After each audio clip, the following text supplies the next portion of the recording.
God is saying to you today, I know you have been struggling for a long time, financially, spiritually, and emotionally. You have a good heart, and people have abused you in many ways. The devil has tried to make you lose your mind many times.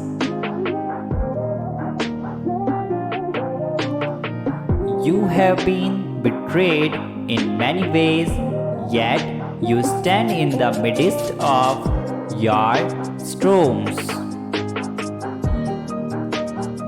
You are still here because I am with you.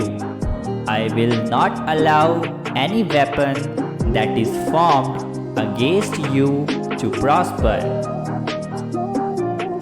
Fear not, I am going to turn things around and bless you in the presence of your enemies.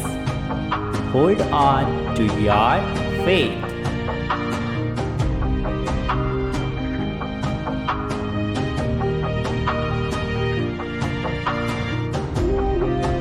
Type yes if you believe in me. And also subscribe God's Manifesto